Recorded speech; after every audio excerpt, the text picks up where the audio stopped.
কিয়ামতের দিন সূর্য আর চন্দ্রকে আল্লাহ একাকার করে দিবেন। ইসরাফিলের সিংহার প্রথম ফুৎকারের পরে সূর্য আর চাঁদকে আল্লাহ এক করে দিবেন। সূর্য আর চাঁদকে টুকরা টুকরা করে ভেঙে চুরে চূর্ণ বিচূর্ণ করে দেওয়া হবে। ভয়ঙ্কর এই চিত্র যখন মানুষ দেখবে তখন বলবে ইয়াকুলুল ইনসানু ইয়াউমাইদিন আইনাল মাফার। মানুষ বলবে পালানোর জায়গা কোথায়? কোথায় আজ আমরা পালাবো? পালানোর তো কোনো জায়গা থাকবে না। সূর্য চন্দ্র আলোহীন হয়ে যাবে। নক্ষত্রের অবস্থা কি হবে? আল্লাহ তাআলা বলেছেন ফাইদান নুজুমু তুমিসাত, নক্ষত্রগুলো আলোহীন হয়ে যাবে। আল্লাহ তাআলা অন্য আয়াতে বলেছেন ওয়াইদান নুজুমু কাদারাত, নক্ষত্রগুলো খসে খসে পড়ে যেতে থাকবে। আল্লাহু আকবার। আপনি চিন্তা করছেন সূর্য, যে সূর্য পৃথিবীর চেয়ে 13 লক্ষ গুণ বড়, ওই সূর্যের চেয়ে এক একটা তারকা আরো 50,000 40,000 কোটি গুণ বড়। আল্লাহু আকবার। ইসরাফিলের সিংহার আওয়াজটা কত ভয়ঙ্কর আপনি ফিল করেন তো। একবার সিংহায় ফু মারবে, এই আওয়াজে শুধু মানুষের কানের পর্দা ফাটবে না, পৃথিবীর চেয়ে বড় 13 লক্ষ গুণ বড় সূর্য ফেটে যাবে, চন্দ্র ফেটে যাবে, আবার সূর্যের চেয়ে 50,000 কোটি গুণ বড় এক একটা তারকা খসে খসে পড়ে যেতে থাকবে। আল্লাহু আকবার। কিয়ামতের ঘটনার উদ্বোধন করার জন্য আল্লাহ তাআলা বিশেষ একজন ফেরেশতা বানিয়েছেন। সেই ফেরেশতার নাম হলো ইসরাফিল। সেই ফেরেশতাকে আল্লাহ তাআলা কিয়ামতের সিংহাধ্বনি দেওয়ার জন্য, সিংহা বাজানোর জন্য সৃষ্টি করেছেন। তাকে সৃষ্টি করার পর থেকে তিনি তার মুখের সামনে সিংহা নিয়ে অপেক্ষা করছেন কখন আল্লাহর তরফ থেকে আদেশ আসবে। অপলক নয়নে তিনি তাকিয়ে আছেন, অপেক্ষা করছেন কখন আল্লাহর তরফ থেকে আদেশ আসে। আল্লাহর তরফ থেকে যখন আদেশ আসবে তখন তিনি তার সিংহায় ফুৎকার দিবেন। আর আল্লাহর আদেশ আসার পরে ইসরাফিল আলাইহিস সালাম সিংহায় মোট ফুৎকার দিবেন 2 বার। প্রথমবার তিনি যখন সিংহায় ফুৎকার দিবেন, প্রথম সিংহার ফুৎকারে সেই সময়ে পৃথিবীতে যত নিকৃষ্ট চরিত্রের লোকেরা বেঁচে থাকবে, সিংহার বিকট ধ্বনিতে তাদের কানের পর্দা ফেটে যাবে। কানের পর্দা ফেটে গিয়ে মানুষ বেহুশ হয়ে মারা যাবে। চিন্তা করুন তাহলে সেই সিংহার আওয়াজটা কত ভয়ঙ্কর হবে, যে সিংহার ফুৎকারে মানুষের কানের পর্দা ফেটে যাবে। কানের পর্দা ফেটে গিয়ে বেহুশ হয়ে সকল মানুষ এবং প্রাণীকুল মারা যাবে। আসমান জমিনে তখন এক ভয়ঙ্কর পরিস্থিতি আরম্ভ হয়ে যাবে।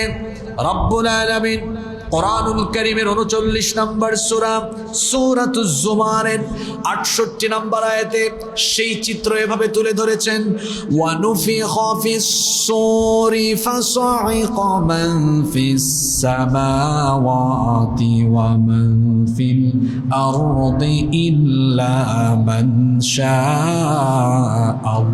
শাআল্লাহ। আল্লাহ তাআলা বলছেন আর যখন সিংহায় ফুৎকার দেওয়া হবে, আসমান সমূহ আর জমিনে যারা আছে এক সিংহার ফুৎকারে কানের পর্দা ফেটে গিয়ে বেহুশ হয়ে মারা যাবে। বিভৎস এক পরিস্থিতি তখন বিরাজ করবে। শুধু কানের পর্দা ফাটবে না, এত বিকট আওয়াজ হবে আসমান জমিন একসাথে কেঁপে উঠবে। আল্লাহু আকবার। এমন এক বিকট ধ্বনি, চিন্তা করেন শুধু বাংলাদেশ কাঁপবে না, আসমান সমূহ কাঁপবে, জমিন কাঁপবে। এমন এক ভয়ঙ্কর কম্পন আরম্ভ হবে। সজোরে কম্পনের ফলে গোটা পৃথিবী লন্ড ভন্ড হয়ে যাওয়ার উপক্রম হবে। আল্লাহ তাআলা কোরআনুল কারীমের 22 নম্বর সূরা সূরাতুল হাজ্জের প্রথম আয়াতে বলছেন ইয়া আইয়ুহান নাসুত্তাকু রাব্বাকুম ইন্না জালজালাতাস সাআতি শাইউন আযীম। হে মানব জাতি, তোমরা তোমাদের সেই রবকে ভয় করো যেই রবের আদেশে কিয়ামতের দিন একটি ভয়ঙ্কর কম্পন আরম্ভ হবে, যে কম্পনের ফলে সব কিছু ভেঙে চুরে তছনছ হয়ে যাবে। আসমানের অবস্থা কি হবে শোনেন। আল্লাহ তাআলা বলছেন এই বিকট আওয়াজে আসমান ফেটে যাবে, দীর্ণ বিদীর্ণ হয়ে যাবে। 7 আসমান একটার উপরে আরেকটা পড়ে যেতে থাকবে। কোরআনুল কারীমের 82 নম্বর সূরা সূরা ইনফিতারের প্রথম আয়াতে আল্লাহ বলেছেন ইদাস সামাউ انفطرت وإذا الكواكب انتثرت وإذا البحار فجرت وإذا القبور بعثرت আল্লাহ বলেছেন ইদাস সামাউন ফাতারাত, যখন আসমান দীর্ণ বিদীর্ণ হয়ে যাবে, আসমান যখন ফেটে যাবে, চিন্তা করুন ইসরাফিলের সিংহার একটা ফুৎকারে সবগুলো আসমান ফেটে যাবে, চূর্ণ বিচূর্ণ হয়ে যাবে। অফিসের ফাইলপত্র টেবিলে খোলার পরে এরপরে যেমন ফাইলগুলো গুটিয়ে তাকের মধ্যে একটার উপর আরেকটা ফাইল রাখা হয়, বইয়ের তাকে যেমন বুক শেলফে যেমন একটা বইয়ের উপরে আরেকটা বই রাখা হয়, কিতাবের পৃষ্ঠার মতো আসমানগুলোকে আল্লাহ তাআলা গুটিয়ে ফেলবেন।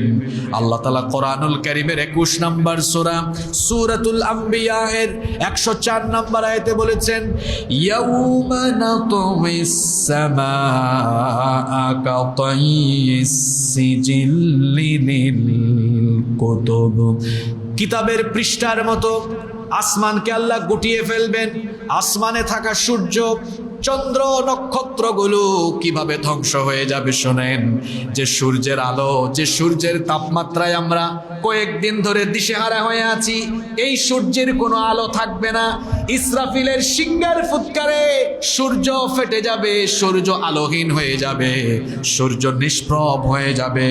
আল্লাহ তাআলা কোরআনুল কারীমের 81 নম্বর সূরা সূরাতুত তাকবীরের প্রথম আয়াত থেকে বলছেন, ইদাশ শামসু কুওয়িরাত ওয়া ইদান নুজুমু কাদারাত ওয়া ইদাল জিবালু সুয়িরাত, যখন সূর্য নিষ্প্রভ হয়ে যাবে, সূর্য আলোহীন হয়ে যাবে। চিন্তা করুন একটা সূর্য গোটা পৃথিবী আলোকিত করে, এই সূর্যের তাপমাত্রা হলো 1,40,00,000 সেন্টিগ্রেড। গত কয়েকদিন ধরে আপনারা পান মাত্র 48, 39, 40, 42, 43। সূর্য যদি তার পুরোটা দিয়ে দিত তাহলে তামাম দুনিয়া ধ্বংস হয়ে যেত। সূর্যের কাছে আছে 1,40,00,000 সেন্টিগ্রেড, কিন্তু আল্লাহ ওখান থেকে পাঠান মাত্র 40-42। এতে করেই আপনাদের অবস্থা খারাপ। এটা কেন পুরোটা আসতে পারে না? আল্লাহ কত দয়া করেছেন দেখেন। সূর্য হলো পৃথিবী থেকে 9,30,00,000 মাইল দূরে। 9,30,00,000 মাইল দূরের সূর্য সরাসরি দুনিয়াতে হিট করতে পারে না। আল্লাহ এজন্য আসমান সমূহে মহাশূন্যে বায়ুমণ্ডলীয় স্তর সৃষ্টি করেছেন। আজকের বিজ্ঞানও সেগুলো প্রমাণ করে খুঁজে পেয়েছে। স্ট্রাটোস্ফিয়ার, আইনোস্ফিয়ার, ম্যাগনেটোস্ফিয়ার, এক্সোস্ফিয়ার, এ ধরনের ফিল্টার আল্লাহ বায়ুমণ্ডলে সৃষ্টি করে রেখেছেন বলে সূর্যের আলো ওই বায়ুমণ্ডলীয় স্তর বা ফিল্টারগুলোতে পিউরিফাইং হয়ে ঠিক যতটা আলো হলে আমরা বেঁচে থাকবো ততটা আলো বা টেম্পারেচার আল্লাহ আমাদের জন্য পাঠান। সুবহানাল্লাহ। ওই সূর্য কিয়ামতের সিংহার ফুৎকারে নিষ্প্রভ হয়ে যাবে, আলোহীন হয়ে যাবে, সবকিছু অন্ধকার হয়ে যাবে। চাঁদের অবস্থা কি হবে? আল্লাহ তাআলা চাঁদের কথা এবার বলছেন কোরআনুল কারীমের 75 নম্বর সূরা সূরাতুল কিয়ামা এর 6 নম্বর আয়াত থেকে আল্লাহ বলছেন, ইয়াসআলু আইয়ানা ইয়াউমুল কিয়ামাহ ফাইযা বারিকাল বাসারু ওয়া খাসাফাল কমারু ওয়া জুমিআশ শামসু ওয়াল কমার ইয়াকুলুল ইনসানু ইয়াওমাইযিন আইনাল মাফার। আল্লাহ তাআলা বলছেন সে জিজ্ঞেস করে কখন কিয়ামত হবে। আল্লাহ তাআলা বলছেন ফাইদা বারিকাল বাসার, যখন চক্ষু স্থির হয়ে যাবে, ওয়া খাসাফাল কমার, চাঁদ যখন আলোহীন হয়ে যাবে, চাঁদের আলো থাকবে না, চাঁদও ভেঙে টুকরা টুকরা হয়ে যাবে। ওয়া জুমিআশ শামসু ওয়াল কমার, কিয়ামতের দিন সূর্য আর চন্দ্রকে আল্লাহ একাকার করে দিবেন। ইসরাফিলের সিংহার প্রথম ফুৎকারের পরে সূর্য আর চাঁদকে আল্লাহ এক করে দিবেন। সূর্য আর চাঁদকে টুকরা টুকরা করে ভেঙে চুরে চূর্ণ বিচূর্ণ করে দেওয়া হবে। ভয়ঙ্কর এই চিত্র যখন মানুষ দেখবে তখন বলবে ইয়াকুলুল ইনসানু ইয়াউমাইদিন আইনাল মাফার, মানুষ বলবে পালানোর জায়গা কোথায়, কোথায় আজ আমরা পালাবো। পালানোর তো কোনো জায়গা থাকবে না। সূর্য চন্দ্র আলোহীন হয়ে যাবে। নক্ষত্রের অবস্থা কি হবে? আল্লাহ তাআলা বলেছেন ফাইদান নুজুমু তুমিসাত, নক্ষত্রগুলো আলোহীন হয়ে যাবে। আল্লাহ তাআলা অন্য আয়াতে বলেছেন ওয়া ইদান নুজুমুন কাদারাত, নক্ষত্রগুলো খসে খসে পড়ে যেতে থাকবে। আল্লাহু আকবার। আপনি চিন্তা করছেন, সূর্য, যে সূর্য পৃথিবীর চেয়ে 13 লক্ষ গুণ বড়, ওই সূর্যের চেয়ে এক একটা তারকা আরো 50,000 40,000 কোটি গুণ বড়। আল্লাহু আকবার। ইসরাফিলের সিংহার আওয়াজটা কত ভয়ঙ্কর আপনি ফিল করেন তো। একবার সিংহায় ফু মারবে, এই আওয়াজে শুধু মানুষের কানের পর্দা ফাটবে না, পৃথিবীর চেয়ে বড় 13 লক্ষ গুণ বড় সূর্য ফেটে যাবে, চন্দ্র ফেটে যাবে, আবার সূর্যের চেয়ে 50,000 কোটি গুণ বড় এক একটা তারকা খসে খসে পড়ে যেতে থাকবে। আল্লাহু আকবার। কি ভয়ঙ্কর ব্যাপার, কি সাংঘাতিক ব্যাপার। আসমানে যা আছে সব শেষ, লন্ডভন্ড হয়ে যাবে। আর জমিনের অবস্থা কি হবে? আল্লাহ তাআলা বলছেন ইসরাফিলের সিংহার ফুৎকারের পরে তামাম পৃথিবীর জমিন একসাথে কেঁপে উঠবে।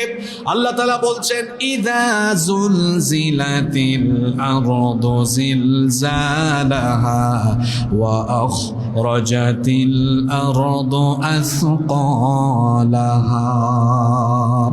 স্মরণ করো যখন গোটা জমিন একসাথে কেঁপে উঠবে, গোটা জমিন একসাথে এমন মহাকম্পন আরম্ভ হবে, জমিনের সেই কম্পনের ফলে জমিনটা উলট পালট হয়ে যাবে। ভালো করে বোঝার চেষ্টা করুন, জমিনটা উলট পালট হয়ে যাবে। জমিনের উপরে যা আছে উপরের সবকিছু জমিনের নিচে চলে যাবে, জমিনের নিচের সবকিছু উপরে চলে আসবে। এজন্য আল্লাহ পরের আয়াতে বলেছেন ওয়া আখরাজাতিল আরদু আসকালাহা, জমিন যখন কম্পন আরম্ভ করবে, জমিনের ভেতর থেকে জমিন সবকিছু বের করে দিবে। এই জমিনের উপরে যত বিল্ডিং আছে, গাছপালা, উদ্ভিদকুল, প্রাণীকুল যা কিছু আছে সব জমিনের তলায় চলে যাবে। আল্লাহ জমিনকে তার কুদরতি হাতে নিয়ে একটা আছাড় মারবেন, জমিনের উপরের সবকিছু জমিনের নিচে চলে যাবে। আর জমিনের নিচে যা কিছু আছে উপরে উঠে আসবে। আপনাদের প্রশ্ন হতে পারে জমিনের নিচে কি আছে? এই জমিনের নিচে বিলিয়ন ট্রিলিয়ন ডলারের খনিজ সম্পদ আছে, যে খনিজ সম্পদের জন্য এত মারামারি। এই স্বর্ণ, তারপরে আরো যত খনিজ সম্পদ আছে, ইসরাফিলের সিংহার ফুৎকারের পরে জমিনের ভেতরে থাকা সব সম্পদগুলো জমিনের উপরে উঠে যাবে। আল্লাহু আকবার। জমিনের উপরে থাকা বিল্ডিং গুলো, টাওয়ার গুলো, এগুলো কাগজের মতো উড়ে যেতে থাকবে, একটার পর একটা পরে যেতে থাকবে। কি বিভৎস একটা ফুৎকারে সব বিল্ডিং এর টাওয়ার গুলো শেষ হয়ে যাবে। জমিনটাকে আছাড় দিয়ে আল্লাহ শেষ করে দিবেন। জমিনের উপরে থাকা বিশাল বিশাল পাহাড়গুলোর অবস্থা কি হবে? আল্লাহ তাআলা পাহাড়ের বর্ণনা দিচ্ছেন কোরআনুল কারীমের 69 নম্বর সূরা, সূরাতুল হাক্কায়ের 13 নম্বর আয়াত থেকে আল্লাহ বলছেন ফাইদা নুফিখা ফিস সূরি নাফখাতুন ওয়াহিদা ওয়া হুমিলাতিল আরদু ওয়াল জিবালু ফাদুক্কাতা দাক্কাতান ওয়াহিদা ফায়াউমাইযিন ওয়াকাআতিল ওয়াকিআ। প্রথম সিংহার ফুৎকারের পরে আল্লাহ বলছেন ওয়া হুমিলাতিল আরদু ওয়াল জিবালু ফাদুক্কাতা দাক্কাতান ওয়াহিদা, পাহাড় সহ জমিনকে উপরে তুলে একটা আছাড় দিয়ে সবকিছুকে লণ্ডভণ্ড করে দেওয়া হবে। পাহাড়গুলো কিরকম করে ধ্বংস হবে আল্লাহ তাআলা কোরআনুল কারীমের 73 নম্বর সূরা, সূরা মুজাম্মিলের 14 নম্বর আয়াতে বলছেন ইয়াউমা তারজুফুল আরদু ওয়াল জিবালু ওয়া কানাতিল জিবালু কাসীবাম মাহিলা। জমিন সহ পাহাড় এমন ভাবে কেঁপে উঠবে, পাহাড়গুলো বালুর মতো উড়ে যাবে। এখন তো বৈশাখ মাস এসেছে, দেখবেন কাল বৈশাখী ঝড়ের সময় বৃষ্টির আগে প্রচন্ড বাতাসের কারণে দেখবেন ধুলাবালু কেমন করে উড়ে যায়। ইসরাফিলের সিংহার ফুৎকারের পরে পাহাড়গুলো এরকম ধুলাবালুর মতো উড়ে যেতে থাকবে। আল্লাহ তাআলা সূরা কারিয়ার মধ্যে আরো ভয়ঙ্কর কথা বলেছেন। সূরা কারিয়া এর 5 নম্বর আয়াতে আল্লাহ বলেছেন ওয়া তাকুনুল জিবালু কাল আইনিল মানফুশ, পাহাড়গুলো রঙিন পশম রঙিন তুলার মতো, ধুনা তুলার মতো উড়ে উড়ে যেতে থাকবে। সাগরের অবস্থা কেমন হবে? বঙ্গোপসাগর, আটলান্টিক মহাসাগর, প্রশান্ত মহাসাগর, দুনিয়াতে যত সাগর মহাসাগর আছে সব সাগরকে একসাথে উত্তাল করে দেওয়া হবে।